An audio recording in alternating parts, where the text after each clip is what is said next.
In this After Effects tutorial, I'll show you how to animate this title intro on beat.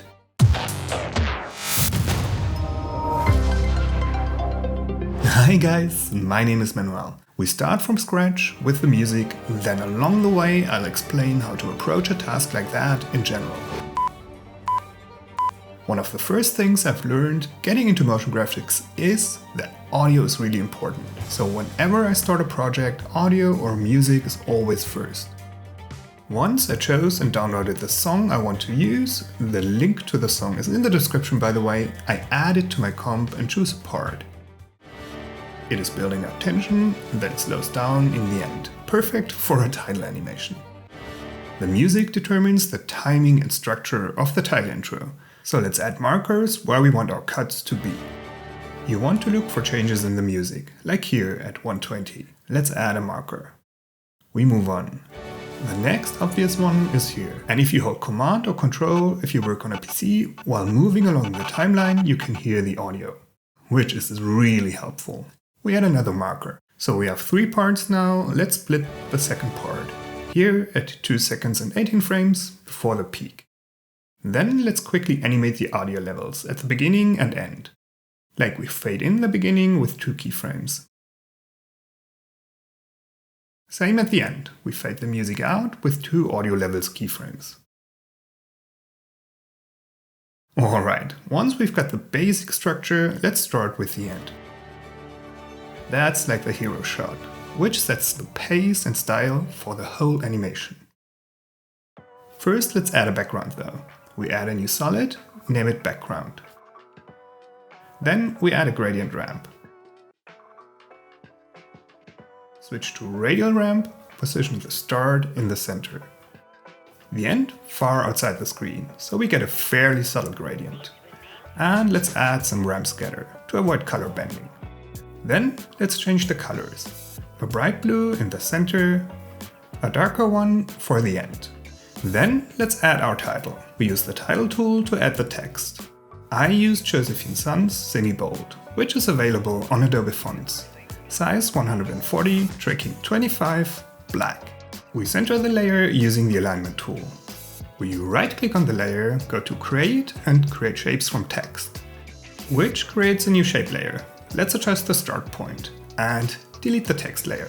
Then we open the contents property and here are all the letters as separate shapes. We open the first one, set a path keyframe, move it to the right. Then grab the left 2 points and stretch the T. We open the graph editor and edit the speed curve. We slow down the end of the animation as much as possible. Then let's animate some more of these letters.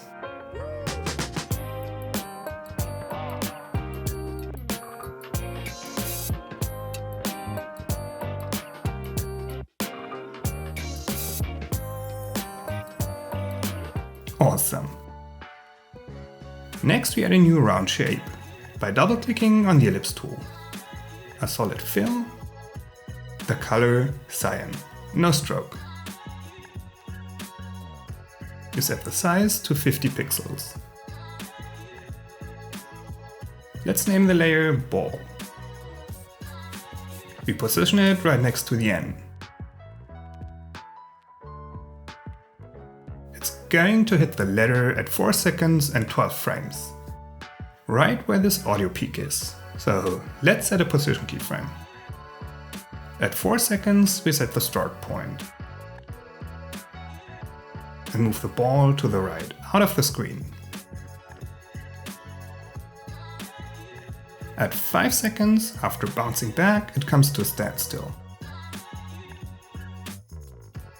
You can see here we created a bestie motion path, which we're gonna get rid of by clicking on it with the Convert Vertex tool.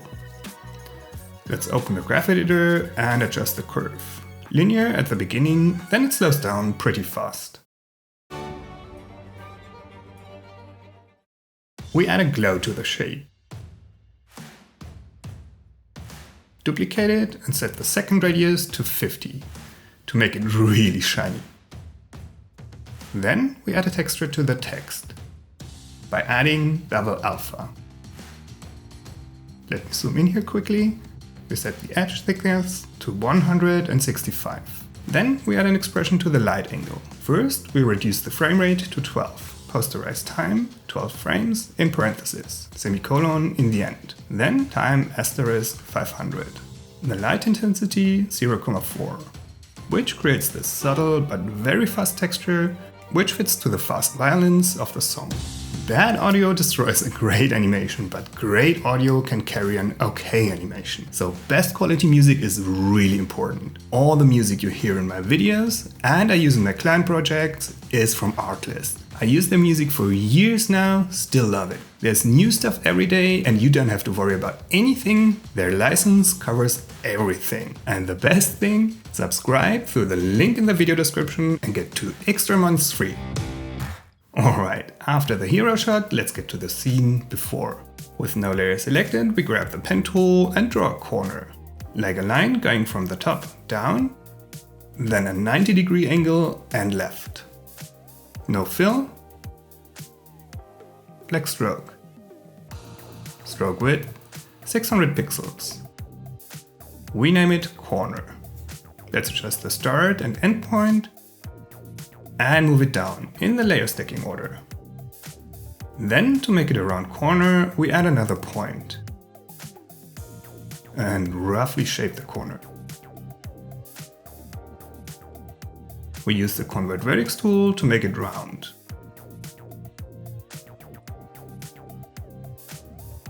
Awesome. We duplicate the ball layer, move it above the line, adjust the length, delete all position keyframes, then we go into the path property and change the size to 400 pixels. Then let's grab the layer, not just the shape, and position it on the upper edge. And animate its position. We set a position keyframe. At 2 seconds 20 frames, it hits the corner. And by accident, it fits in there nicely. 2 frames later, it bounces back, up and right. 2 frames later, it hits the line again. 2 more frames later, it is up in the air again, but not as high as before. 3 frames later, it is back on the floor. In the end, it's out of the screen. Let's adjust the motion path. Hard corner at the beginning, then 2 arcs. The second one not as high and wide as the first one. So what is important? The ball rolls out of the left edge, comes back in on the right edge, same direction. And just as important, the same speed and behavior. Let's copy Bevel and Alpha and paste it to the corner shape. We reduce the light intensity to 0,05 though. Let's go to the first part. We add a new solid, name it floor, or whatever you feel like. Color black, we move it above the background and adjust the end. We scale it up to around 160% and move it down so that it covers the lower third of the comp. Then we copy and paste the Bevel Alpha effect from the line shape to the floor. We duplicate the ball layer, move it left, adjust the length, delete all keyframes. Then we shrink it down to 200 pixels and position it on the floor next to the right edge. Set a position keyframe, of course. Then we add a null object. Adjust the length of layer and link the 2 layers to it. And now we set a rotation keyframe at the beginning. We are able to rotate the whole scene around the center. That's why we increased the floor size.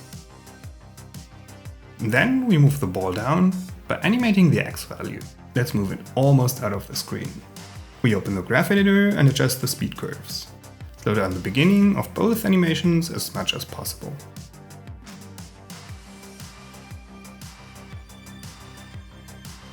So the ball starts to take up speed. The whole scene tips, and the anticipation is that it falls in the next scene, right? And pretty fast. So let's do exactly that. We duplicate the ball layer, delete all keyframes, unlink it from the null, then move it left to the second scene. Adjust the length, Then we move the round shape to the center of the screen and move the anchor point to the center as well. Then we go into the ellipse path property and animate the path slice. We set a keyframe at the beginning from 1800 to 50 at the end.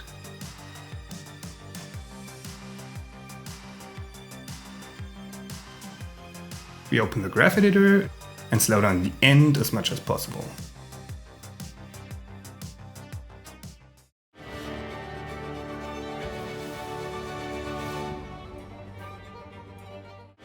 Awesome. Some overall finishing touches. Let's add another black solid. Name it vignette. We double click on the ellipse tool to add a mask. Set the mode to subtract.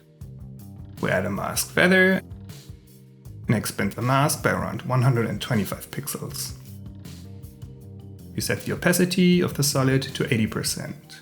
On top of that, we add an animated texture. It basically consists of 3 layers of turbulent noise. To see how I exactly made it, check out the free project file. We set the mode of the texture comp to screen.